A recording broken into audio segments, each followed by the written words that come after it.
आज माननीय उच्च न्यायालय में जजमेंट के लिए जो एप्लीकेशन सरकार ने मेंटेनेबिलिटी के ऊपर मूव की थी, उसके लिए रखा था। तो इसमें हमारे पक्ष में फैसला आया है, सरकार की एप्लीकेशन को डिसमिस कर दिया गया। जैसा कि हमें अवगति है कि ये सीपीएस की नियुक्तियों को लेके सतपाल सत्ती और अन्य जो 11 विधायक हैं, टोटल 12 विधायकों को ने ये केस को चैलेंज किया है, सीपीएस की जो नियुक्तियां हैं उन्हें चैलेंज किया है। तो पिछली बार जब 3/10 को मुद्दा कोर्ट के समक्ष लगा, उस दिन इस मेंटेनेबिलिटी की एप्लीकेशन के ऊपर आर्गुमेंट हुए। बहुत लंबा कोर्ट ने इसे आर्गुमेंट को सुना और आज जो इसके ऊपर फैसला आया है, उस फैसले में कोर्ट ने ये माना है कि ये पिटीशन मेंटेनेबल है।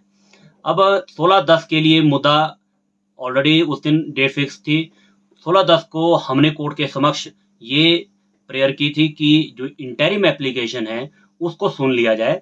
और इंटरिम एप्लीकेशन से अब अगला प्रश्न आएगा कि इंटरिम एप्लीकेशन को अगर हम सुन लेते हैं तो इंटरिम एप्लीकेशन में होगा क्या।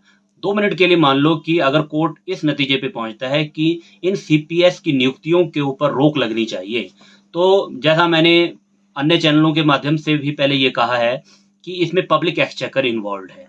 और जब ये सुप्रीम कोर्ट का लॉ है, तो सुप्रीम कोर्ट का जो कानून है वो लॉ ऑफ लैंड होता है, तो उससे परे कोई बड़ा कोर्ट नहीं है। तो जैसे कि असम में और मणिपुर की जो जजमेंट्स हैं, जिसमें माननीय सर्वोच्च न्यायालय ने ये माना है कि ये जो नियुक्तियां हैं सीपीएस की, ये अनकॉन्स्टिट्यूशनल है, इलीगल है। तो इसी तरह से इसी को बेस बनाते हुए हमने सतपाल सत्ती जी और अन्य विधायकों के माध्यम से सीपीएस की नियुक्तियों को चैलेंज किया है। इसमें हमारे जो सीनियर एडवोकेट्स हैं, मान अपने श्री सत्यपाल जैन जी, जो additional solicitor general of India भी हैं, वो इसको बहस कर रहे हैं। और उनके साथ जो यहाँ लोकल देख रहे हैं, वो भी सीनियर एडवोकेट हैं, श्रीमान अंकुश दास सूद जी। और हमारी जो भी सारी टीम है, हम उन्हें असिस्ट कर रहे हैं। तो हमने पहली हर्डल जो है वो आज क्रॉस कर ली है, जिसमें मेंटेनेबिलिटी का इशू था, क्योंकि सरकार इसको बहुत थंपिंग उससे प्रेस कर रही थी कि ये पिटीशन मेंटेनेबल ही नहीं है। क्यों मेंटेनेबल नहीं है? उनका मानना था कि ये विदाउट अथॉरिटी है, इसकी कोई कॉम्पिटेंसी नहीं है। विदाउट अथॉरिटी का मतलब ये हुआ कि पिटिशनर इसमें जैसे कि 12 थे, 12 पिटिशनर थे, तो हमने सतपाल सत्ती जी के ही माध्यम से इसको फाइल किया था। तो उनका मानना था, उनका ये तर्क था कोर्ट में कि इसमें 12 के 12 जो अपने पिटिशनर्स हैं, उनके एफिडेविट्स अटैच होने चाहिए थे इनिशियली रिट के साथ।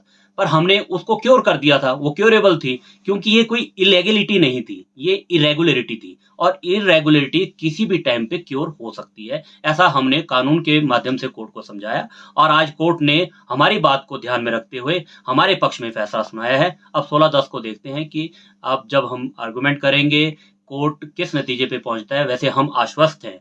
क्यों आश्वस्त हैं? क्योंकि हमारे पास हमारे हाथ मजबूत हैं सुप्रीम कोर्ट की रूलिंग को लेके। इसी तरह से हो सकता है कि 16/10 को जब फैसला आए, या 16/10 को जिस दिन बहस हो, उस दिन कोर्ट फैसला सुनाए, या हो सकता है कि कोर्ट अपना फैसला रिजर्व रखे। धन्यवाद।